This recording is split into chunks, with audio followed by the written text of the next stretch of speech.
La Plume d'Or est effectivement décernée au Canard. Oui, pour le titre le plus hilarant de la journée. Je l'ai mis parce que je sais que vous l'avez apprécié aussi. Regardez Carlos Ghosn, confiant, la tôle, ça me connaît. Bon, évidemment, les dessinateurs s'en donnent à cœur joie. Vous savez que la garde à vue va durer au moins 10 jours. Elle peut durer jusqu'à 23 jours. Ils lui mettent des baguettes dans les roues. Voilà, 12 dessins de Dutrex. C'était pas de la fraude, c'était du prélèvement à la source. Ouais, répond le policier japonais. De Show Must Go On. Non, très bien, Grande très bien. forme. Festival. Alors, les Gilets jaunes, pour changer de sujet, qui sont-ils ? Eh bien, les Gilets jaunes affirment qu'ils ne sont ni de droite ni de gauche, peut-on lire dans ce dessin. Mais ça, on sait que c'est pas possible, répond Macron. Oui, alors ça, c'est très drôle. Allusion évidemment au positionnement de Macron pendant la campagne présidentielle, ni de droite ni de gauche. Ou alors, les Gilets jaunes sont de droite et de gauche en même temps. Hein, voilà. Le prix du carburant fait que le carburant va devenir peut-être un produit de luxe, d'où cette évocation de Mouget, trésor de gasoil, une essence rare. Wow. C'est beau, hein? Ouais. Et puis alors, vous avez forcément Trump toutes les semaines dans le Canard enchaîné. Trump et ses obsessions. Regardez, celle-ci, 77 morts dans l'incendie. Vous vous rendez compte, s'ils avaient été armés, ils auraient pu se défendre contre l'incendie. Eh oui. Voilà, dessin de Lefred Touron. Dans Le Parisien, on retrouve Agnès Jaoui qui joue dans Les Bonnes Intentions, film de Gilles Legrand.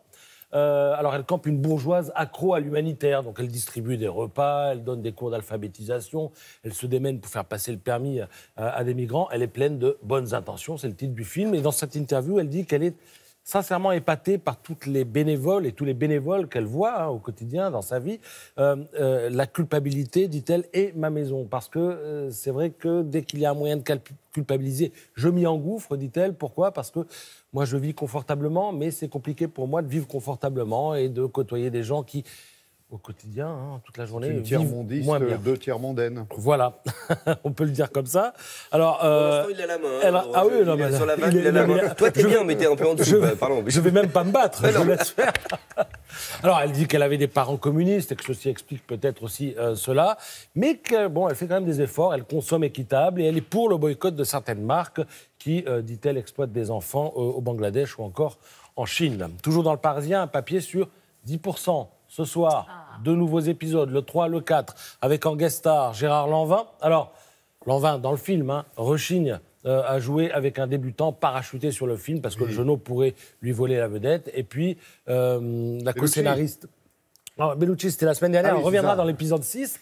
La co-scénariste de la série, Fanny Herrero, explique que Lanvin a joué le jeu, elle rend hommage à son courage, à son sens de l'autodérision. Et puis on retrouvera aussi dans l'épisode 4 Isabelle Huppert, qui a le feu, c'est-à-dire qu'elle accepte tout, le théâtre, le cinéma, le machin, sauf que les journées, donc 24 heures, les semaines que 7 jours, et les années que 365 jours, et les chroniques que 3 minutes. C'est ça. Voilà, c'est exactement ça. Au revoir, merci Patrice, au revoir.